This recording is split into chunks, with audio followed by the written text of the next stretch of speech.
فرماتے ہیں کہ اس بیٹی کے سامنے ہاتھ جوڑ دیے، بیٹی اللہ پاک نے تجھے یہ مقام دیا ہے، لیکن میں آج دنیا میری مرید ہے، میں تیرا مرید بننا چاہتا ہوں، مجھے بتا وہ کون سا درود ہے؟ کہنے لگی جہاں ماں نے یہ درس دیا تھا، ماں نے یہ راز بھی میرے سینے میں دفن کر دے، میں نہیں بتا سکتی۔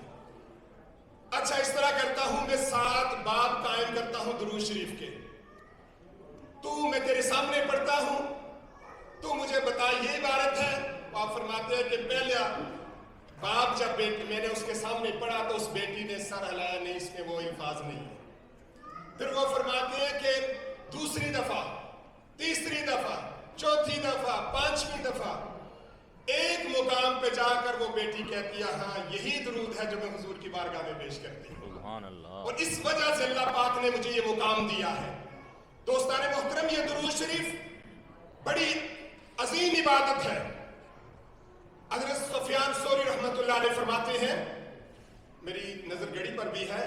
تو بہرحال میں انشاءاللہ ٹائم سے تجاوز نہیں کروں گا۔ اچھا میں نے ڈاکٹر صاحب پوچھا نہیں یاسر بھائی سے ٹائم کتنا دیا تھا آپ نے مجھے؟ یہ 2 ٹائم منٹ باہر نکال لینا۔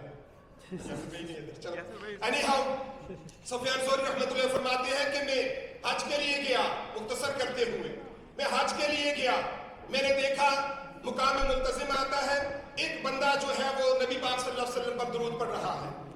مقام ابراہیم آتا ہے، حضور پر درود پڑھ رہا ہے، حجر اسود کے سامنے جاتا ہوں، وہ نبی پر درود پڑھ رہا ہے، جہاں جہاں میں گھومتا ہوں اس کے پیچھے پیچھے وہ حضور پر درود ہی پڑھ رہا ہے۔ میں نے آخر اس کا دامن پکڑ لیا،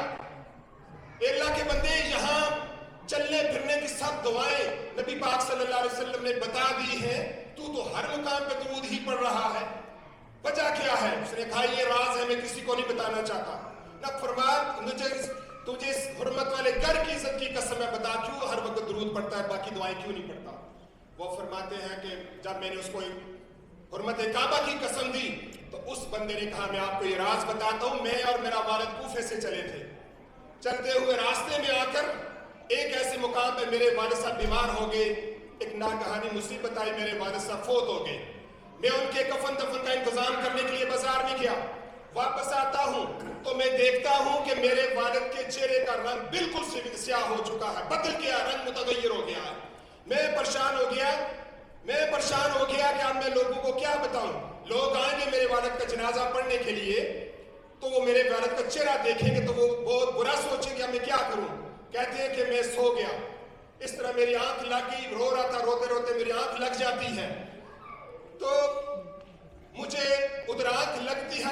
دل کی آنکھ کھل جاتی ہے، اچانک والضحیٰ چہرے والا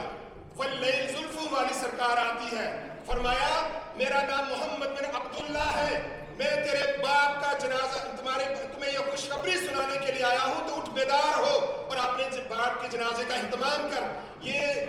تیرا باپ وہ میرا عاشق ہے جو روزانہ میری بارگاہ میں 100 دفعہ درود شریف پڑھ کر سویا کرتا تھا، تو مجھے فرشتوں نے رب کی بارگاہ میں عرض کی باری تعالیٰ یہ عاشق مصطفیٰ ہے، اس وقت تک نہیں سوتا تھا جب تک حضور کی بارگاہ میں 100 دفعہ درود شریف پڑھ کر نہ سوئے، تو میں نے رب کی بارگاہ میں عرض کی مولا میرا عاشق ہو اور اس کا یہ ایسا چہرہ ہو، اب میں آیا ہوں اس کے چہرے پہ میں نے یہ دست شفقت پھیرا ہے، اب اس کا چہرہ چاند سے بھی زیادہ روشن ہو گیا۔ وہ فرماتے میں اٹھا، میں نے جب دیکھا تو واقعی میرے باپ کا چہرہ جو ہے وہ چاند سے بھی زیادہ روشن ہے۔ دوستان محترم،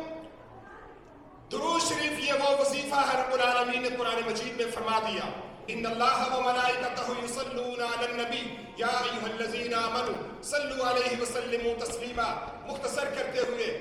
یہ اللہ اور اس کے فرشتے نبی پر درود بھیجتے ہیں جو اللہ کی شان ہے اس کے مطابق۔ ایک یصلون فعل مضارع ارباب علم و دانش یہاں بیٹھے ہوئے ہیں، یصلون میں فعل ماضی بھی، حال بھی، مستقبل بھی ہے، سب کچھ اس میں پایا ہے۔ رب نبی پر درود بھیج رہا ہے، کب سے بھیج رہا ہے؟ جب سے وہ ہے تب سے بھیج رہا ہے۔ اس کا مطلب ہے کہ اس وقت کوئی تھا جس پر نبی اللہ درود بھیج رہا تھا، کوئی موجود تھا جس پر اللہ درود بھیج رہا تھا، وہ کون تھا؟ وہ ذات مصطفیٰ علیہ السلام تھی، وہ اپنی شان کے مطابق اور رب اپنی شان کے مطابق۔ پھر فرمایا یصلون علی النبی یا ایھا الذین آمنوا، یہ اللہ کے فرشتے اللہ نبی پر درود بھیجتے ہیں، اور ایمان والوں